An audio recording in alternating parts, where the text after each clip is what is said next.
I'd like to introduce Gianna Byrne. She's the teaching professor of finance and the academic director of the EMBA program at the Mendoza College of Business at the University of Notre Dame. And she's going to tell you about our first Fireside Chat. Please welcome. Thanks again. Thank you and good morning. Thank you for the opportunity to be a sponsor at this conference. It does feel good to be back here in person at a live event. So with the University of Notre Dame, and I'm here with my colleagues, Heather Denton and Maria Stutzman Marquez. We encourage you to stop and visit with my colleagues who are out in the conference area. Notre Dame has a presence here in Chicago. We support the efforts of working professionals with our executive MBA program, of which I am the head. And we have an MSBA program here in Chicago, as well as numerous other programs on our campus. We're built on the tenets of being a force for good in the workplace and in the classroom. Key among that are the tenets of diversity of thought and inclusion and equity. With that, I'd like to introduce Marquis Miller, and he'll take stock of the progress made thus far 2 years after the racial social justice movement that has inspired a reckoning in the workplace. Marquis is the City of Chicago's first Chief Diversity Officer and works with his colleagues in the city's Office of Equity and Racial Justice to support the city's strategic human capital activities and the many related initiatives. Moderating this conversation will be Michelle Relerford, the weekday morning co-anchor for NBC5 News Today, and her career has taken her in many directions, including South Bend, Indiana, Cleveland, and Boston. With that, please give a warm Chicago welcome to Marquis and Michelle. Thank you all for coming this morning, and we're looking forward to having a wonderful conversation. I look forward to learning a lot from you, and I hope you all will learn something as well. You have such a rich history and background, and I know that you'll be able to shed some insight on some very important topics that we all need to work harder and push further as far as diversity and inclusion, because there's always more work to be done. So let's start with the murder of George Floyd. We're approaching the second anniversary. It's coming up May 25th, and so of course we all can remember the racial justice protests of last year, but I think importantly to recognize is that along with those protests, we saw an extraordinary outpouring and level of commitment from the business community, from the government, to do more in terms of improving diversity and inclusion on a number of levels. So focusing in on the city of Chicago over the past year, what progress have you seen? Well, first of all, it's wonderful to be here with each of you and with you, Michelle. And as many of you can relate to this, given that we're coming up on a 2-year commemoration, if you will, almost all of you, I would expect, would remember where you were when this was taking place.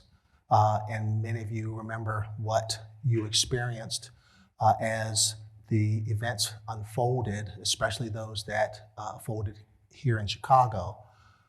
We've made great progress, but we still have a long, long, long way to go. Chicago is a very, very unique microcosm of society. We didn't get here by ourselves. And one of the benefits of being in my role and working in our Office of Equity and Racial Justice with our Chief Equity Officer, Candace Moore, is we actually get a chance to participate in and contribute to what I like to call how the sausage gets made, in the sense that the work that we're doing is designed to move all of us a lot closer to being our best selves. And that means being cognizant of and recognizing the challenges that we've had, but not shying away from them, but really working to focus our energies and attention on how we continue to be our best selves and be a city that people want to live in, people want to work in, and dare I say, a government that people want to work for. And by the way, we are hiring. So you talk about how the sausage is made. Have you seen some challenges to making that sausage and improving the way that you can increase diversity and inclusion? Well, one of the things that we've experienced since I came into my role in April of 2018 is not only have we seen a transition in mayoral administrations from Mayor Emanuel to Mayor Lightfoot, but we've seen an increasingly important focus on equity. And for all of you who are official diversity, equity, and inclusion practitioners, you know that 2 years ago, for most of us, equity wasn't as important an aspect of the work. It was largely a focus on diversity from a representation standpoint and inclusion from a voice and agency standpoint. But equity has become so critically important that our collective work and the work of all of our departments, and I know there are a couple of my colleagues in the audience, has really resulted in a greater and deeper understanding of how the city became the city that we are, the unique racial dynamics, the realities of the role that government has played, and the solutions that are really within all of us to employ. And for those of you in the corporate space, for you to be intentional about with both yourselves, your teams, and your leadership, because these are the kinds of things that are going to make us so much better in our communities, focused on not only where do we find employees, but how do we support those employees, and then truly understanding the difference between equity and equality, in that for many of us, equity is really about having what we need, and for us in government, it's really about ensuring that we're focused on equity being both a outcome and a process, and that's what we're engaged in. So there was a sort of awakening, that you speak of, and a better and deeper understanding of the importance of diversity. What actual changes have you seen within the city of Chicago to increase the pool of applicants, to bring more diversity, and to empower them in their roles? Well, for one, Michelle, one of the things that we've done, and I can't take any credit for this, we engineered an approach to looking at the city using data. For some of you who know a little bit about some of the work that I've done in city government, I use this moniker that I unashamedly stole from the Wu-Tang Clan, Okay. which goes something like DREAM, which stands for Data Rules Everything Around Me. When I came to the city, we were providing city council with PDFs with graphs on them that showed their diversity in the workforce for each of the departments. Today, we have a equity workforce dashboard, which you can go to right now if you wish at www.chicago.gov/equity, that shows you the city's workforce makeup.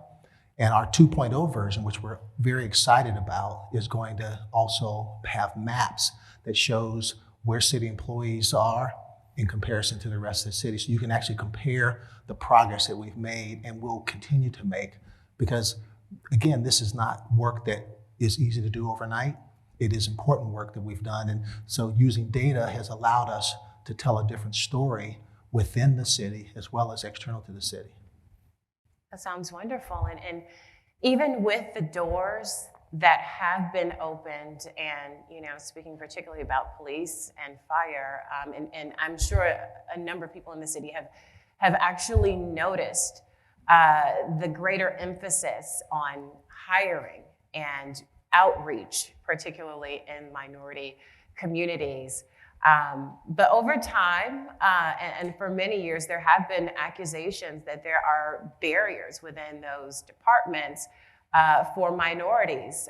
Barriers, for example, credit checks, background checks, and things of that nature. So I want to ask you about those specifically, in particular, credit checks.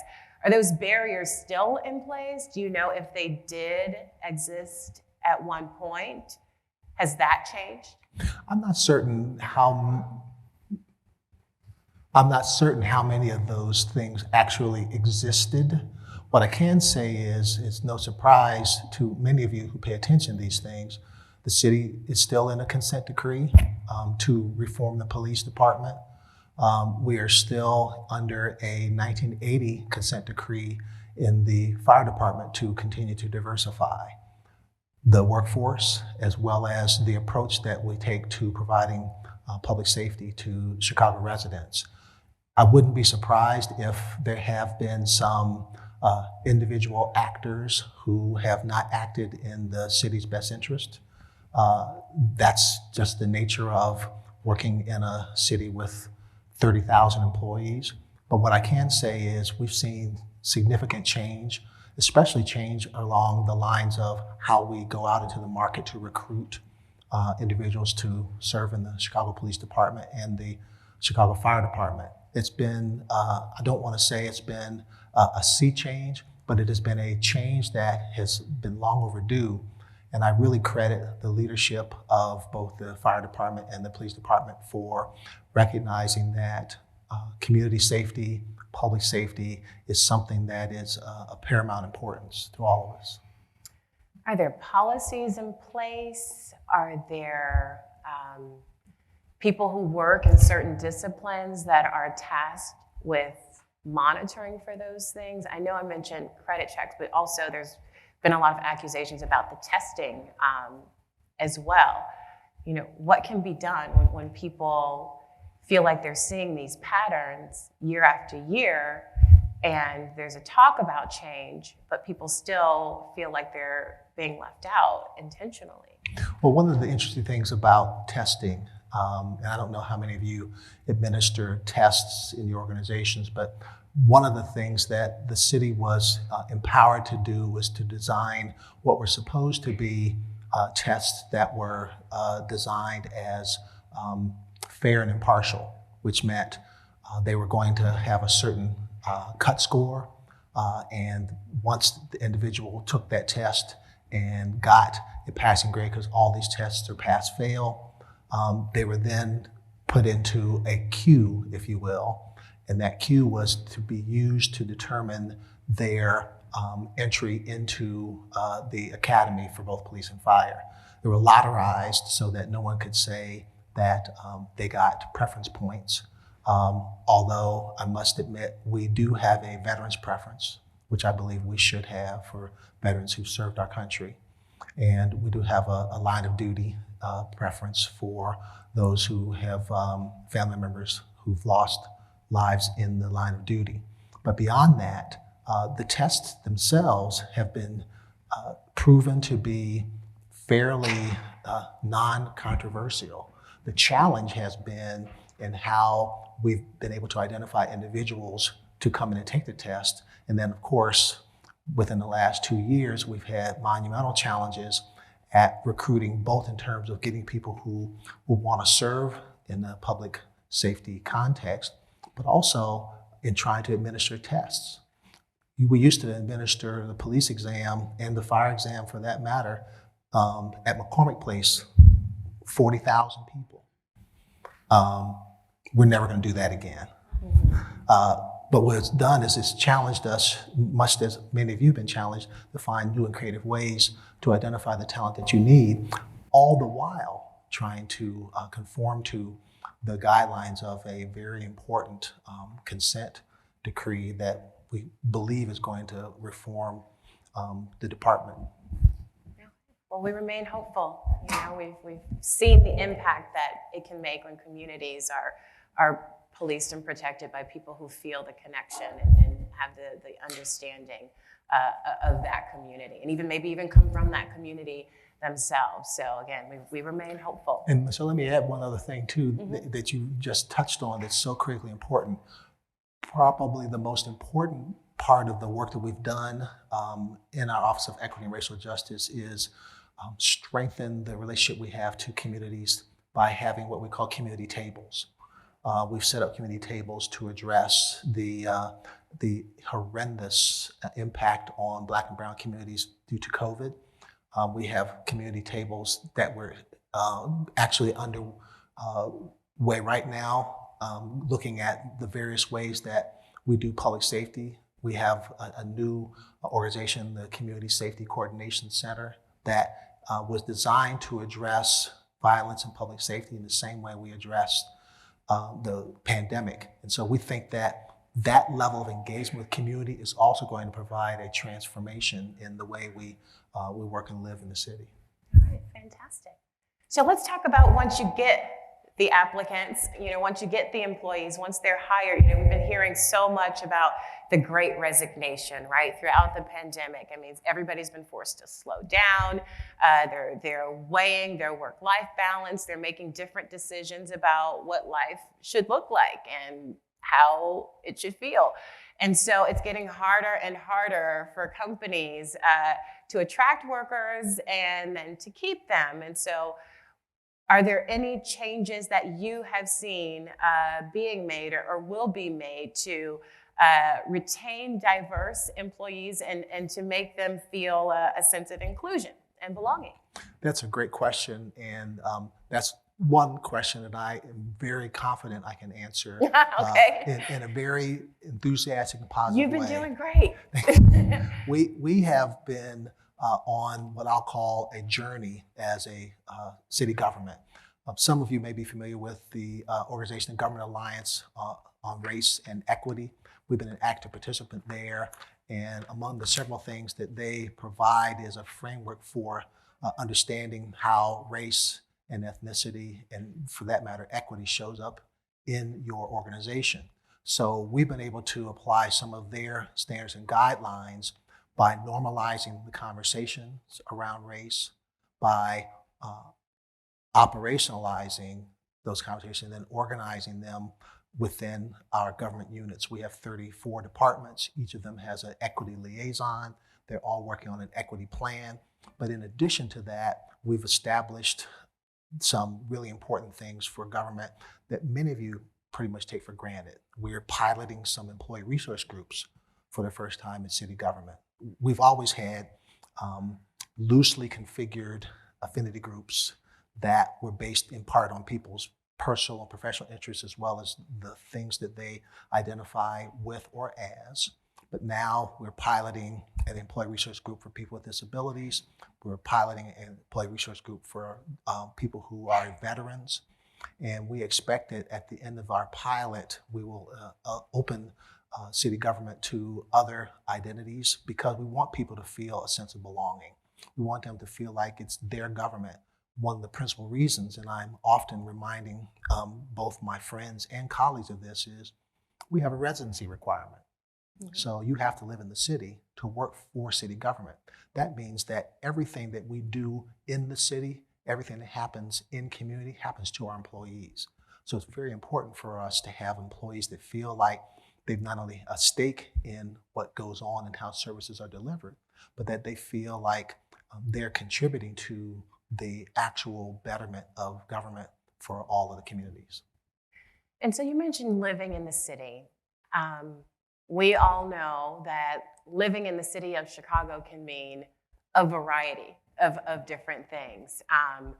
You live in a certain neighborhood or you go to a certain neighborhood, you can pretty much guess what demographic you're going to find there, from the South Side to the West Side to Lincoln Park to Pilsen.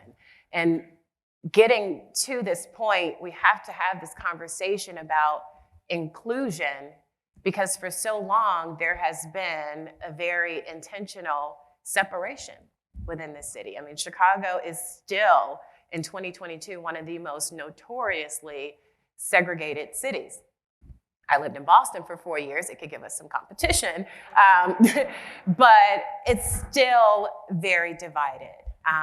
And again, intentionally so. And so what would you say are the symptoms of that segregation and that divided city that we're dealing with now? Because in many ways, we're still paying the price for policies that were put in place decades ago.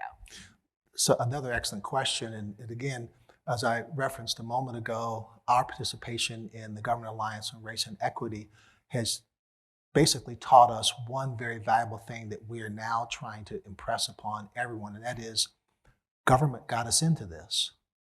Now government has an obligation to get us out of it. And Michelle, to your point, Chicago and all of our neighborhoods, we've been real proud of this moniker that we are a city of neighborhoods. The reality is the neighborhoods came about because of policies and practices that were codified by government that prevented Blacks and other minorities from moving freely within the city.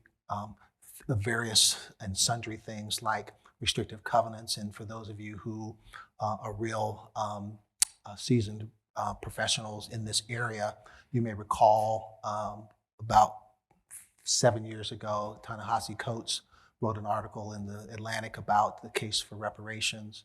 And he talked about the contract buyers that essentially stole money from Blacks who lived on the West Side by selling them a home under contract, but they lost all of the equity.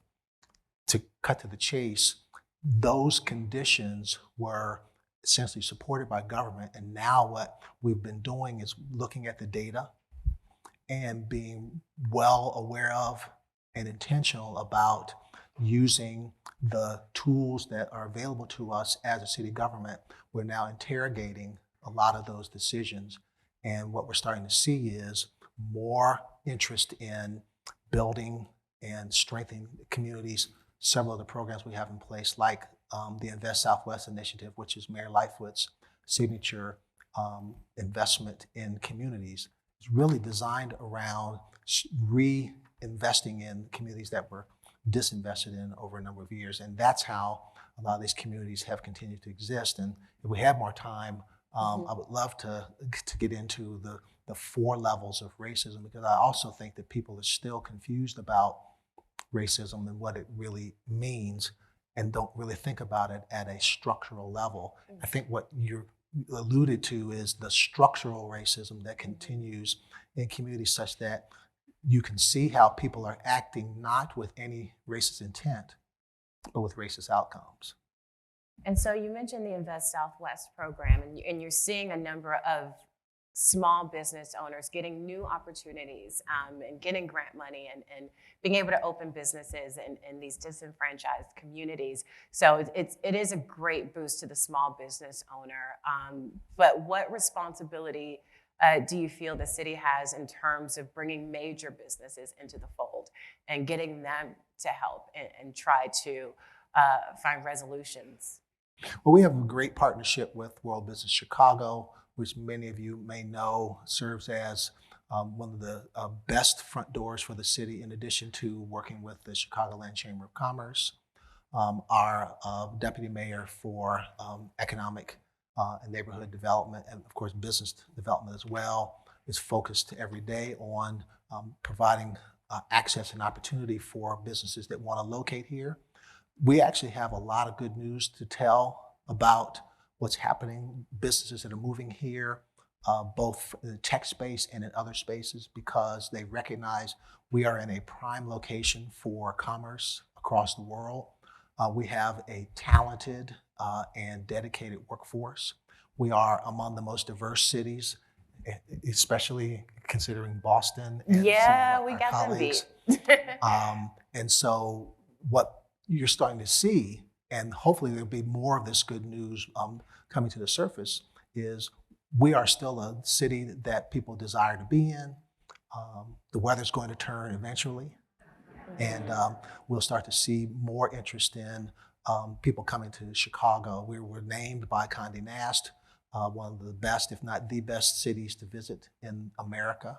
And I think it's that good news that sometimes gets overshadowed by the things that we get concerned most about on a day-to-day basis. Yeah, we certainly hope so, because the numbers, particularly with the census that was just done and the studies that have taken place, and we're seeing minorities leaving Chicago in extraordinary numbers. I know one thing, and we talked about housing, and I'm sure many of you have heard about what Evanston has been doing in terms of reparations and giving housing assistance financially. Is Chicago considering doing anything along those lines? Well, some of you may have read that we are introducing a cash assistance program as a pilot to help low-income families with cash assistance that they can use to essentially bring themselves up to a more equitable level. We've continued to, under Mayor Lightfoot's leadership, look at fines and fees, which have, again, not had racist intent, but have had a deleterious effect on Black and brown communities. We continue to look at the ways that we support businesses through our Chief Small Business Officer, Kenya Merritt, and the work that she's doing around technical assistance. So we've got a lot of really interesting programs. If you are so interested, you can look under the hood and you can see how some of these things are actually working. And you can actually see how some of them are benefiting you in ways that may not always seem as apparent, because government's not designed to create really bold solutions as much as to provide solutions that work every day for everyday people. All right.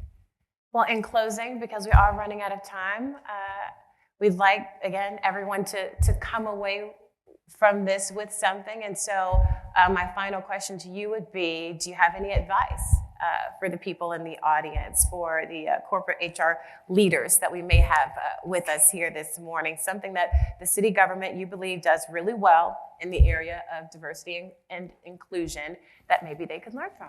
Well, one of the things that we do really, really well is we provide space for people to have conversations.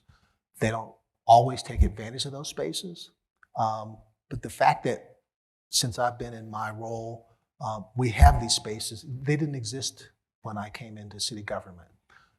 We still work with some concern with our employees about why we're asking them for information. In fact, for some of you, you probably have employees who come to you seeking to get more engaged, to participate in employee resource groups. We actually have had to sell employees on participating because government has, like a lot of other institutions, not had the best track record in terms of trust.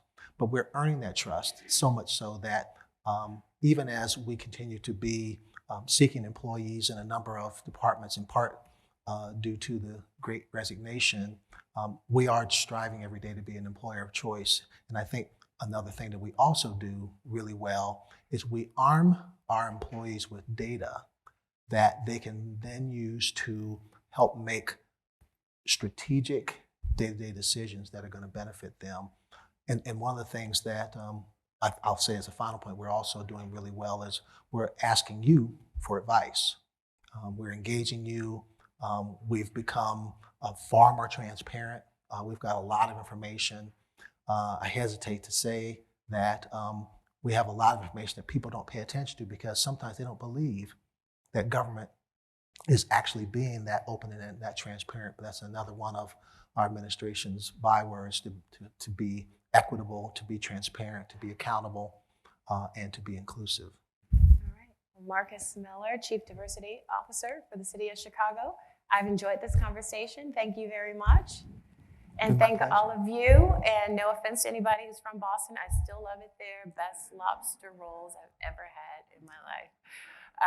So thank you again, and thank you very much.